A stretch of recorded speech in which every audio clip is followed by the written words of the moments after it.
Hey guys, today I'm going to tell you a little story. This story is about my dog Lily, who passed away in December and who I loved very much.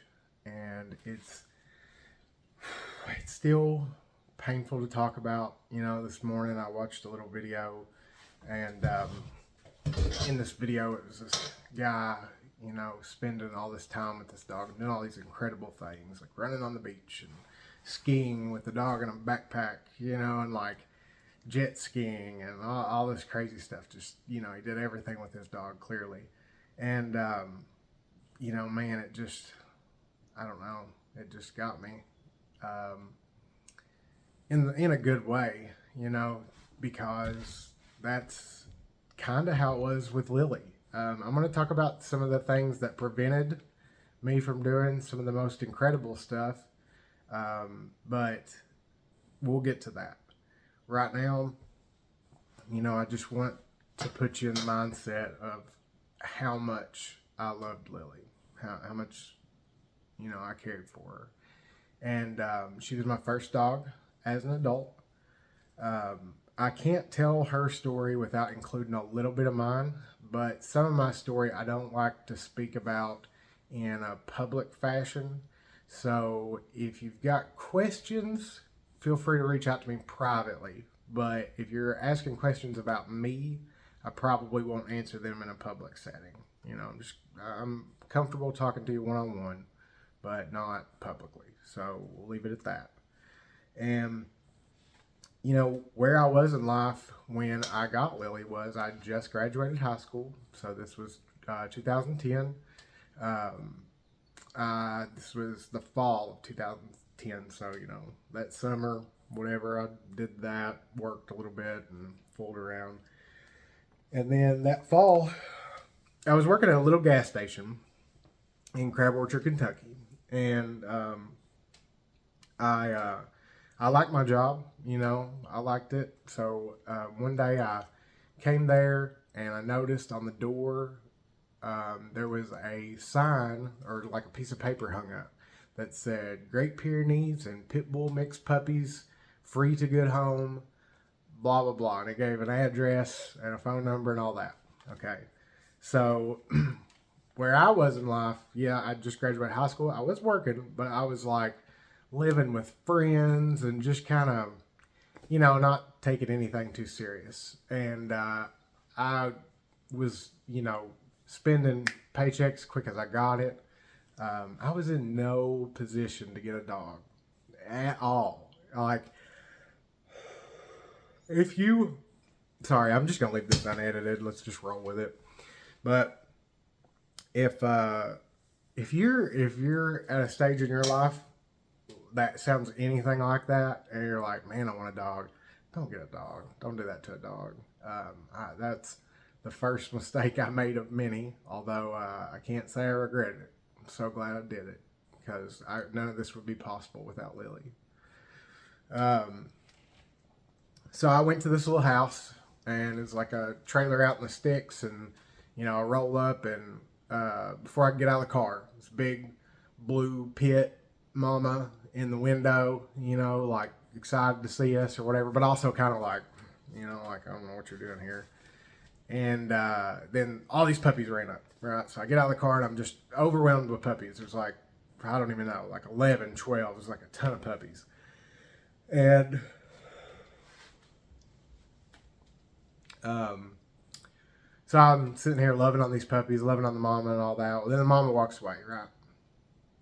And where she goes up toward the porch and sits down, and there's a puppy sitting beside her, and she's just watching me. She's not scared, but she's not necessarily wanting to approach me. And I don't know what it was because I didn't know anything about dogs at this point. Nothing. I mean, nothing at all, which the rest of the story will make clear. But that just resonated with me somehow. I was like, okay, I want her. So I got this little puppy, and she didn't even have a name yet. I remember taking her down to the lake in Crab Orchard and going out on the beach and just watching her sniff around and find all these new things. She was just 7 weeks old, which honestly I wouldn't even get a puppy at 7 weeks at this point in my life. I don't think that's very wise. I think puppies need to stay with their mothers till 8 weeks, but at least 8 weeks. But anyway, like I said, I didn't know anything. You don't know what you don't know. Sorry for all the yawning. It's like 8 a.m. and I have not woke up at all. But you know, something about her standing off but not being scared really resonated with me. I really thought that was, I don't know what I thought, but it just resonated with me. So I take her and I do all these little things, and she rides at the car. She's terrified at the car at first. And, you know, so we do all these things. And I remember talking to somebody, and I was talking about how pretty her eyes were. So if you look back at pictures, you know, of her, I think she's my profile picture on most of my social media. She had these beautiful, like golden eyes, like molten gold, you know, and somebody told me, I don't even know if this is real, but somebody told me that there was a flower called the whiskey lily, right? So it's like it's like that molten gold color. I have no idea if this is true. Okay, so if any florists listen to this are probably puking or something, but that's what they told me, and I was like, oh, that's beautiful. So I named her Lily, right? So, at first, just like any tiny little puppy, you have a ton of patience. You just love them to death. You think everything's going to be just great in like 2 weeks, and it absolutely was not. She, oh man, pooped and peed everywhere. Never would tell me she didn't go outside. She chewed up things, and you know, just all this crazy stuff. Just, oh my gosh, just so wild. Jumped up and scratched. I didn't even know that people clipped their dog's nails, because I'd not really had like a dog in the house as a child, like not regularly anyway. So I didn't even know that was a thing. So I just remember her nails being so long and just like clawing me to death. I did like taking a dog to the vet was something rich people did, right? So like I never took her to the vet. You know, like we bought a dewormer from like Tractor Supply or something. Gave her parvo shots at home. Like she never saw a vet until she was probably 2 years old. And I didn't know anything about training or behavior or anything like that. I think I had some vague idea that using food to train your dog is like a bribe or like a sign of weakness. Like, you know, they should just do stuff because they respect me or whatever. I don't know. So I just didn't use food is my point. All right, so this goes on. She's in this house where I'm living with some friends, several other dogs in the house. You know, they're terrorizing the neighborhood every time we let them out, because of course we let them out without any leashes, no fenced in yard, nothing like that. Got in trouble a couple times. Somebody come over and said they were chasing cattle. You know, all this crazy stuff. Okay, so let's fast forward just a little bit.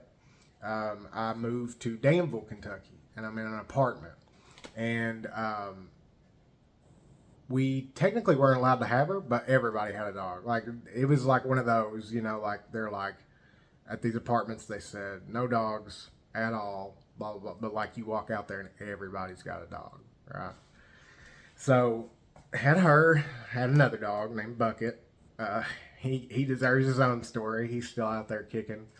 But she was still so bad, so bad.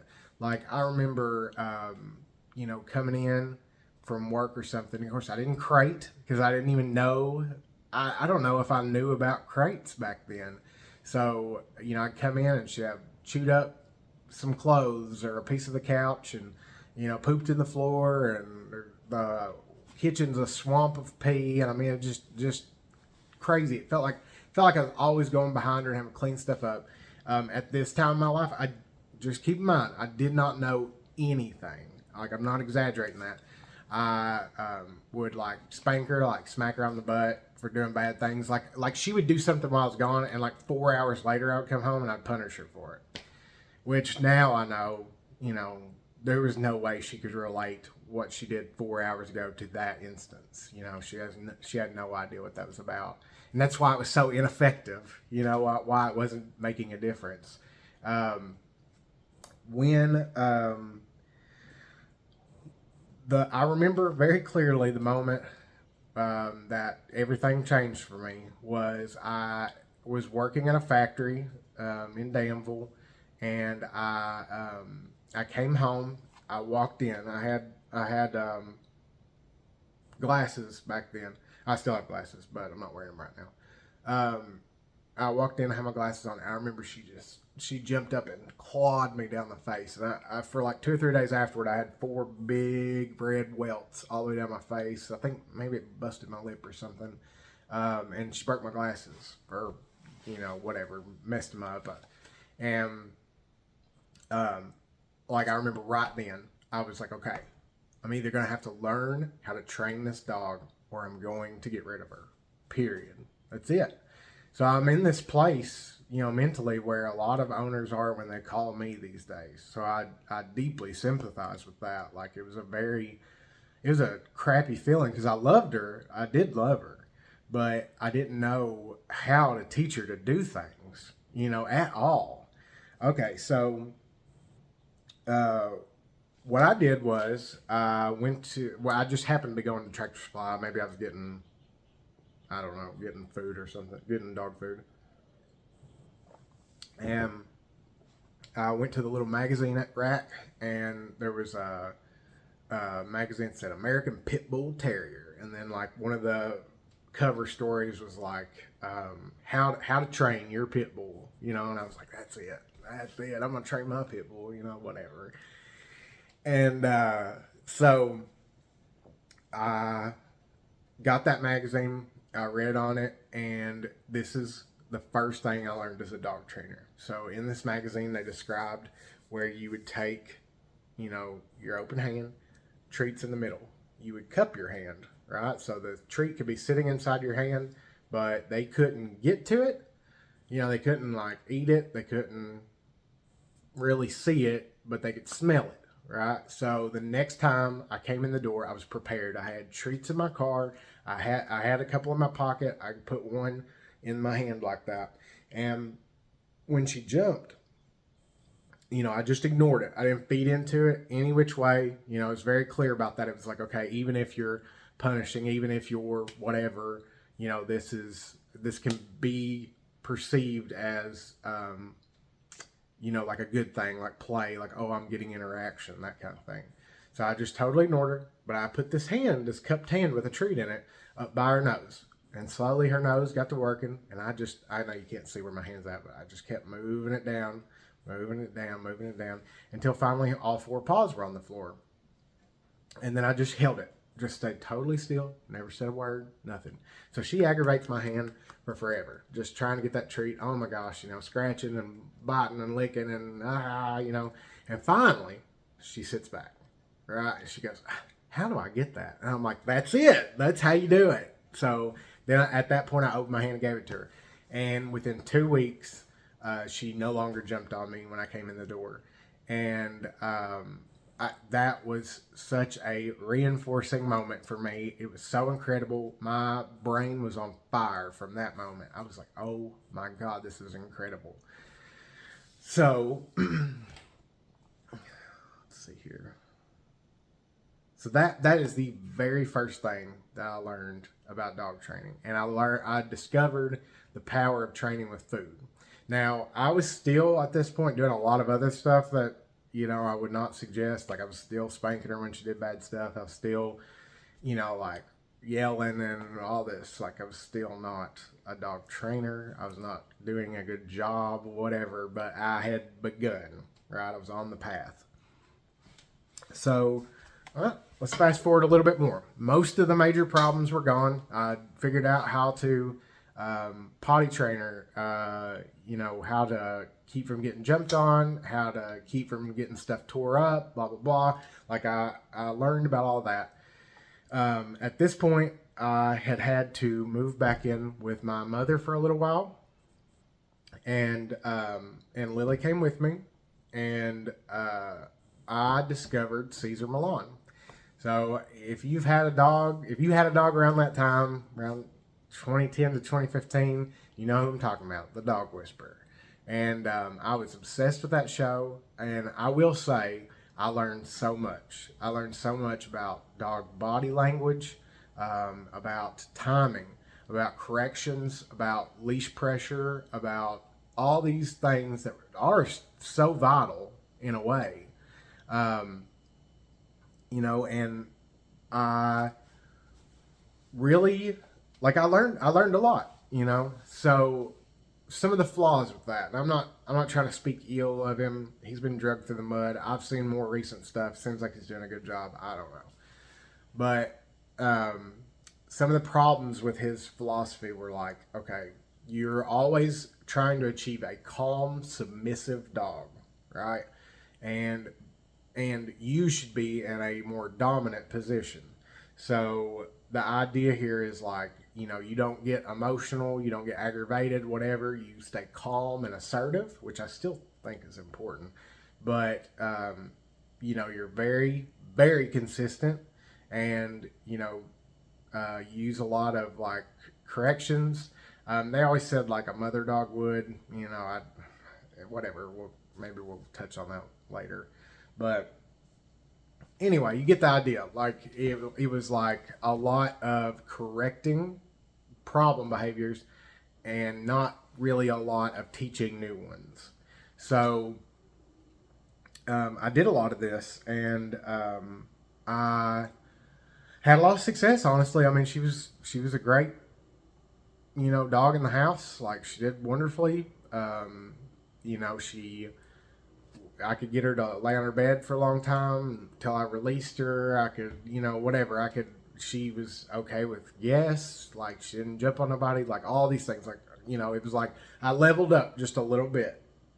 So that was good. It was a good experience. I needed it.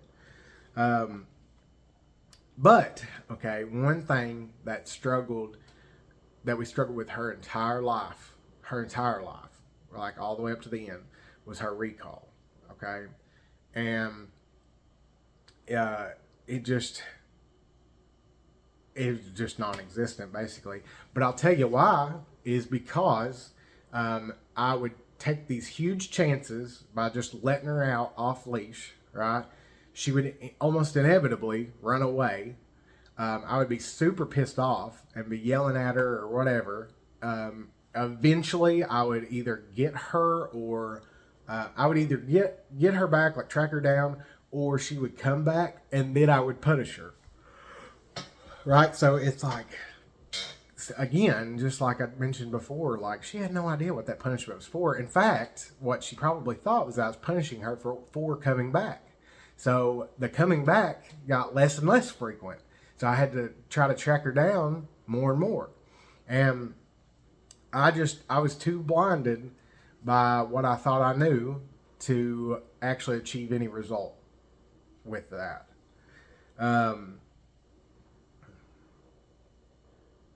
So where I was at this stage of my life, I'm living at my mom's. I'm learning about training dogs. I'm obsessed with it. I'm reading everything I can find, watching every video I can find, and this was like the early days of YouTube. Like there wasn't a lot out there, so a lot of it was like books off Amazon and stuff like that. And some of that was like really ancient, but I was absorbing everything I could. But outside of that, I was not doing so hot in my life. I was just still being a dumb kid. I'll just leave it at that. And I, again, still, all this time, she's probably 4-ish years old at this point. I'm in no position to own a dog. So I, for whatever reason, move off, go to live with some friends. It's actually the friends I lived with originally when she was a puppy. I'm working a good job. I was working out in London, which is a long drive, but it was the best money I ever made. But I was working like 70 hours a week, which is, if anybody works factory out there, very typical, unfortunately. And I just really didn't have that much time for her. So these friends also had a pit bull, that very sweet dog with people, very sweet dog, but had probably been fought or used as like bait or something. Like she, I don't know. I really don't know. That's at least that's what we said at the time. I really don't know, but she had some violent tendencies with other dogs and really hated Lily. So they wanted, obviously it's their dog. They wanted her in the house, and her and Lily could not coexist. It was dangerous, and there was a couple times when I had to pry this dog off Lily. She almost lost an ear once. Like it was bad. And I also didn't have much time for Lily. So the options were at this point, okay, put Lily outside on a chain because she can't come when called, right? Or give her up. And first, let me say, in case my mom ever watches this, thank you so much, Mom. Thank you. I'm so grateful for you taking Lily at this point. And I will also say to everybody, probably the most responsible decision I ever made at that point in my life. I had no idea that it would be. I thought it was this terrible, terrible thing, but I think it probably did her a lot of good. So my mom took her and gave her a great life for the next 4 or 5 years. And I got to see her.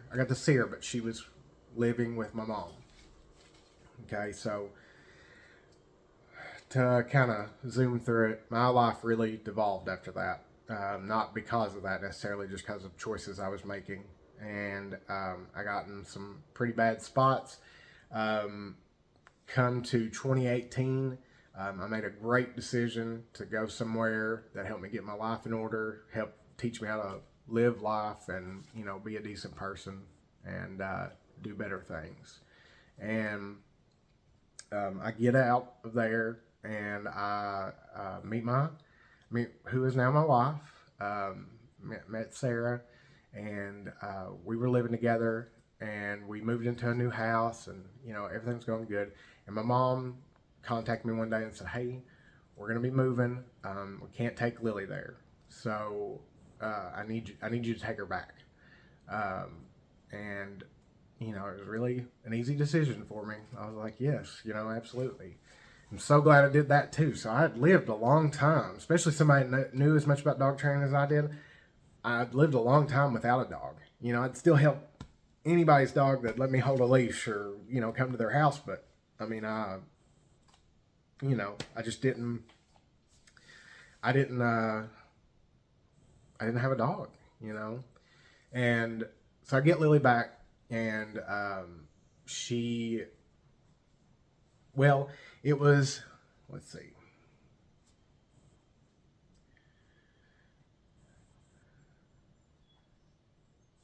So, it was at this point that I ran into, I'm not going to mention his name. He's been blown up here lately, over some stuff that, whatever. I'm just not going to feed into it.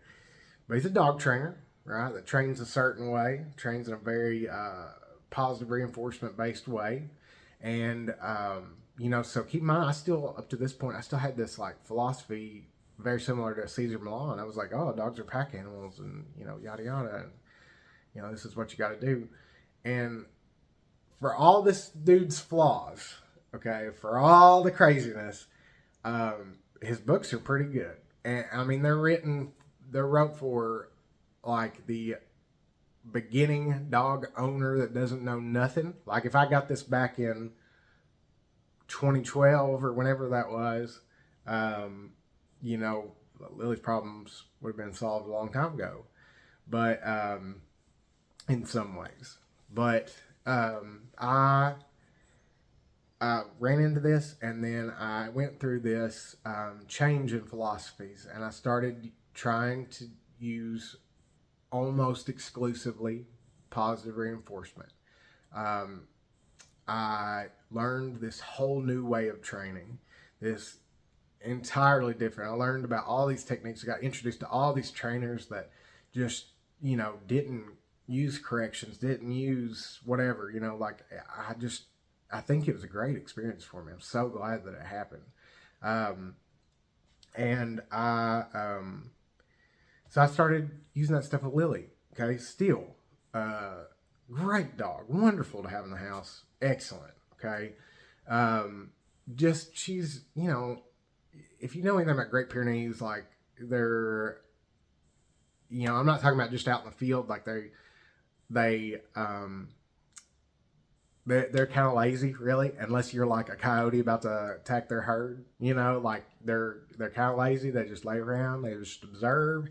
She was just always like this regal old lady that just looked out for everybody. And I started using a lot of positive reinforcement, taking treats with me everywhere. This is about the time that I started my dog training business, and this was like the birth of Colby's Canines, right? So, she had a wonderful final few years. I have no regrets about that time.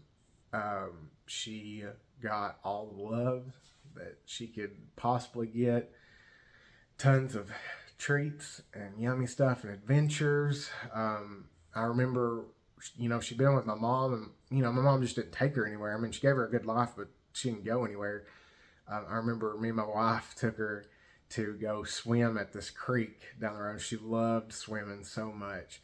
And I remember we got out of the car, and she just starts screaming when she sees the water. Like I'm like, it was more human than dog. It was like whoa, like screaming, so excited to see this water. Never heard her make that sound before or after. Never. She was so overjoyed. And swam, you could skip rocks. And wherever that rock fell in the water, she was going to swim out to and then dive down and try to find that rock. Just great, wonderful times. I will say, one issue that still persisted, recall. I could not let her off leash. We had gotten another dog, which you guys are probably all very familiar with, Cooper, my little 3-legged blue heeler. And I do a ton with him. It's not hard to find videos of us doing stuff. But I remember when the incident happened. I won't get into that. We'll save that for Cooper's story. But I remember when the incident happened where Cooper lost his leg, they both got out the door, and this was when somebody else was at the house. And Cooper ran out in the traffic, got hit, had to have his leg amputated. Lily just ran over to the farm next door and swam for the next several hours and came back home at like 11 o'clock. And we were scared she was just gone, like we had no idea what happened. And she just come back filthy, just covered in mud and no telling what all else. So, but, even if I'd known where she was, there's no way I could have recalled her. She would not have come back. Because that's the last time I'm probably going to talk about that, I want everybody to keep that in mind as I begin to discuss what I'm doing with Lola's recall to make that so powerful. And I want you to absorb that and understand, like, okay, this is why he takes this so seriously. This is why, I changed my philosophies and just tried to do what was best for my dog ultimately. And so I remember one day, I was training Cooper or in the kitchen or something, and Lily come walking out of our bedroom, and this is at our old house, limping just a little bit. And, I knew she was getting old. She was about 12 or 11 at the time. And, I thought, man, she must have jumped off that bed and hurt her wrist, because it was like her front paw. She just had to, she could still put weight on it, but she had to limp. And so I was like, okay, well, it just is what it is. I got an old dog, so I just made sure she rested and she got better in no time, and we were good, And I started doing things like I kept her from being able to get to the bed. That way she couldn't jump off and hurt her wrist again. But it became clear over time that whatever this was happening regardless whether she jumped or not. Sometimes she'd just be laying down or coming out of a crate, and her wrist would have just started hurting and eventually swelling. So this progressed a little bit at a time, and finally I, took her to the vet. It was so sporadic; it didn't seem super important at that time to do that, but I don't think it would have made a difference. But I did take her to the vet, and at that time they were like, "Oh, yeah, it's probably arthritis. Here's some steroids, and and here's some pain medication for dogs, and just call us if you need anything else, and yada yada." Okay, so then, at this point in our lives, we've just had a baby, my wife and I. My son, Aiden, he's 9 as of the time I'm doing this.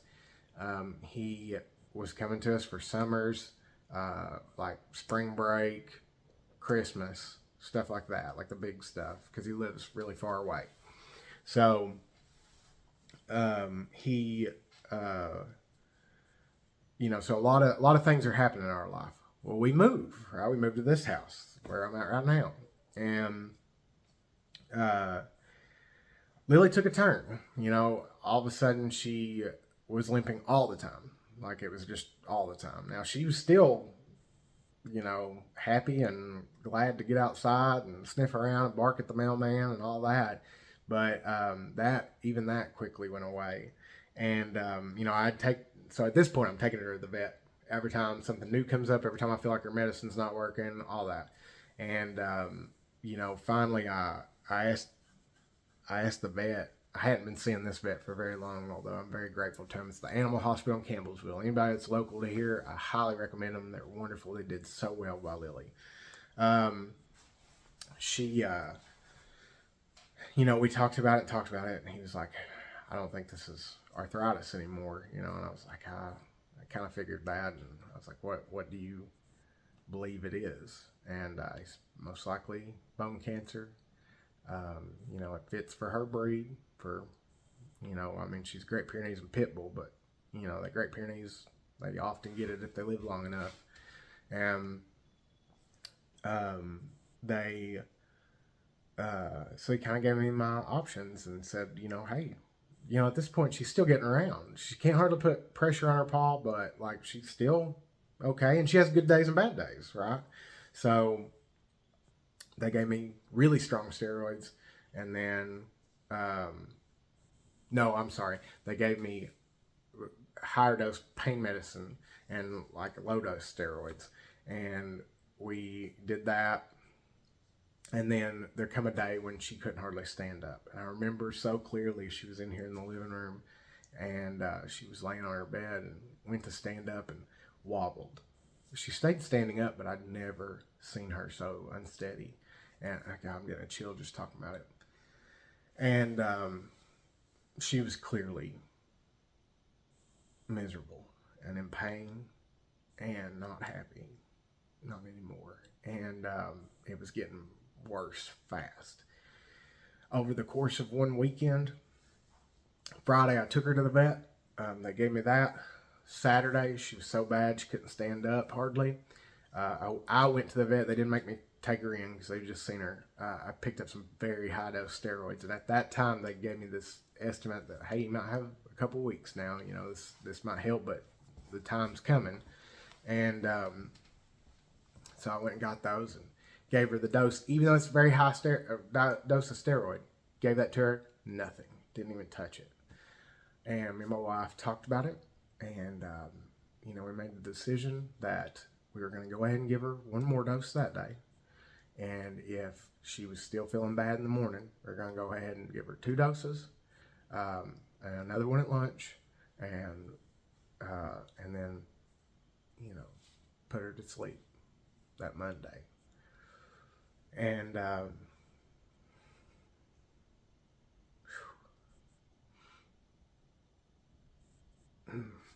she we gave her that extra dose, and she livened up a little bit. She was a little bit happy again. She couldn't put her weight on her paw, but she was getting around, loving on me. So I went I went and got her some chicken nuggets, and there's a sorry guys. There's a video I posted somewhere, I think on Facebook maybe, but this video of me doing some tricks with her that last day. And you know, she was never gonna be a obedience champ, but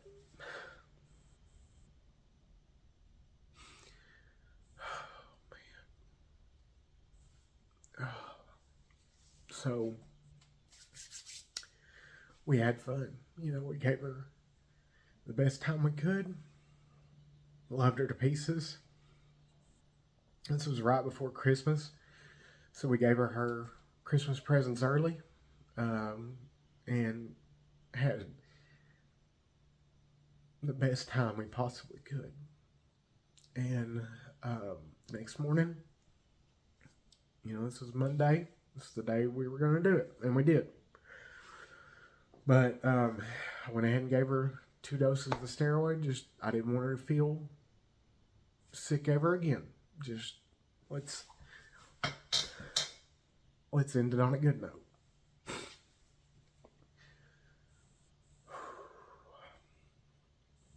And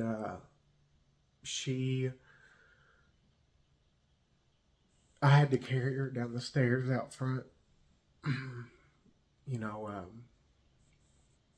she could get around on them steroids, but could not put any weight on that front paw. She's an old, 12 years old, so like that was hard on her anyway. So I carried her when I had to, whatever. I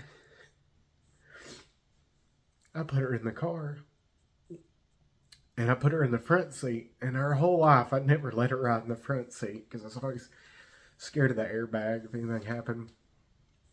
And she tried to crawl in the back even with that hurt paw. And, you know, I had to like kind of keep her up there. And as you can imagine, I took my sweet time getting to that vet's office. Had to pull over a couple times, and just loved on her. And we get there, and I went inside, and I asked them if there was any way we could at least do the drug that knocks her out in the car, because she's so scared of a vet's office. And I didn't want her to be scared. And hang on.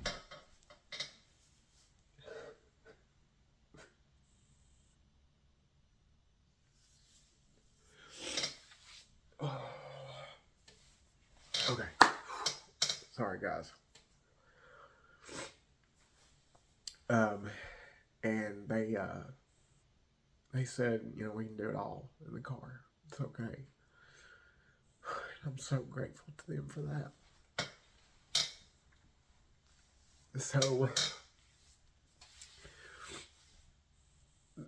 they come out, and she's still in the front seat, and they give her the drug that knocks her out, just relaxes her.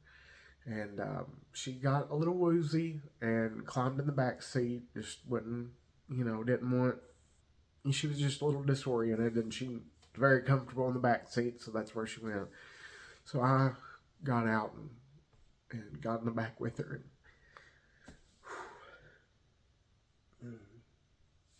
And she laid across my lap, and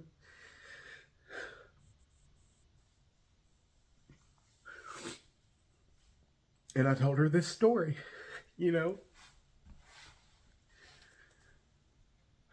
I told her, oh man, this is hard. I told her what a good girl she was, and how much we loved her. And I told her this story. I told her exactly what I just told you guys about how much I remembered her being little. When she was, that 7-week-old puppy, she would sleep on my chest. I remember just I remember just laying down. She'd be laying on my chest, and she'd just fall asleep and still be there when I woke up.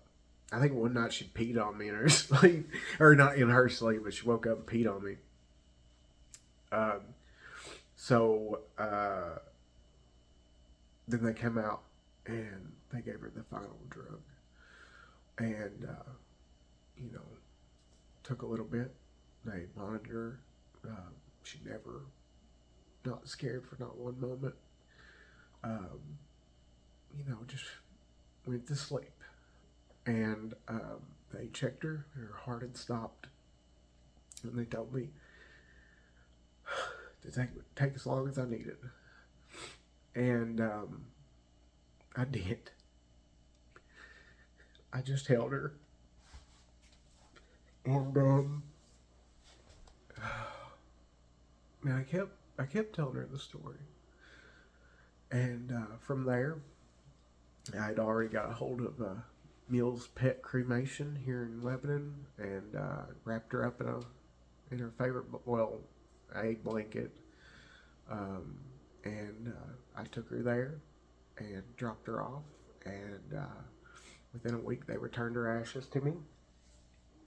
And she's actually still over there below our TV on our entertainment center, where I can see her all the time. It's got a little picture of her on it. And for all that, all these waterworks, all these tears, I don't for one instant regret getting her. I don't regret anything. I wish at one point I'd been a little kinder to her. I wish I'd been a little bit more knowledgeable. But if I hadn't went through what I went through, I wouldn't be able to help as many dogs as I do now. So, this is the first time I'm talking about it in a public fashion. I still get sad from time to time. I watched that video of that guy doing all those incredible things with his dog this morning, and I was like, okay, it's time. It's time for me to tell her story. So, this is the story of a great dog, a well-loved dog, and just a good girl.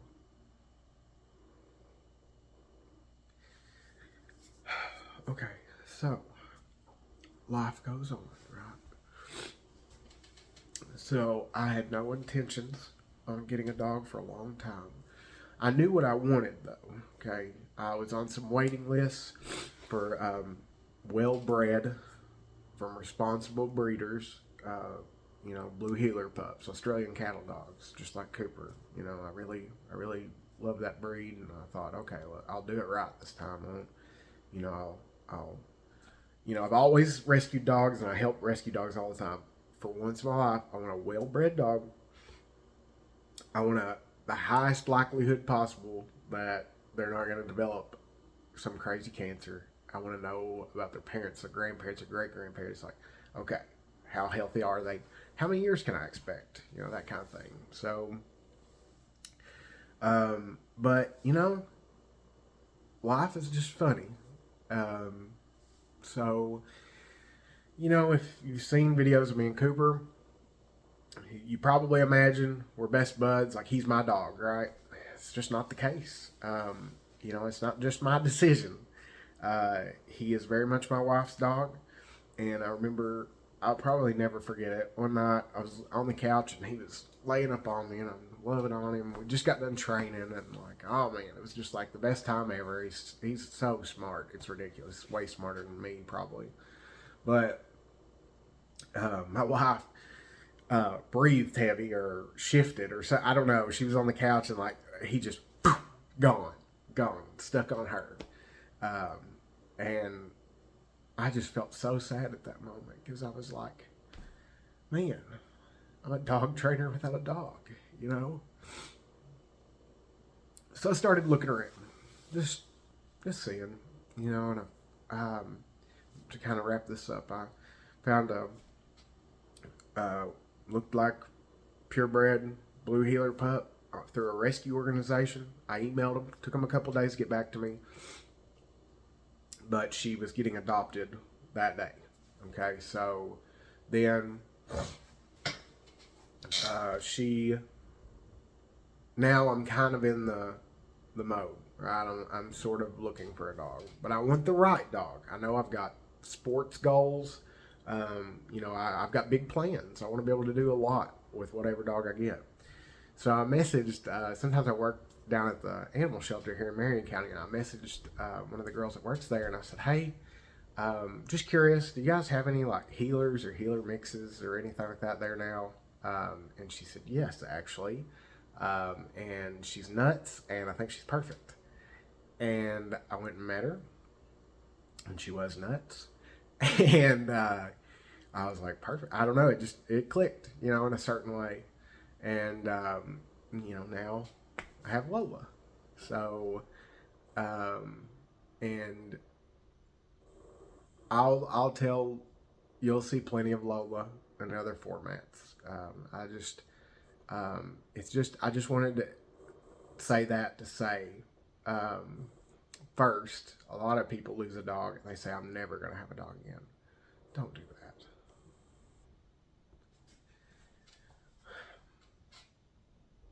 All this hurt, all these tears, it's totally worth it.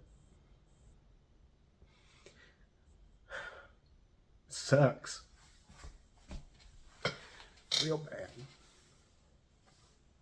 But so worth it. I just feel so blessed to have had as many years as I did with Lily. And I don't regret it for an instant. I'd go through that again if I got 12 years with her. And so I'm now with Cooper as well, but with Lola, I'm just not taking an instant for granted. So I hope you guys enjoyed Lily's story. I hope you took something away from it, even if it's just that ultimately losing a pet is worth all the years you get together. And I hope that you will share this story with friends and other people, because Lily's story deserves to be told. And I'm going to try to quit crying on you guys now and just go on about my day. And just hug your puppies tight, especially your old ones, and do more with them today. Get to a spot where you can include them in your life. It's so valuable. So, all right, thanks, guys.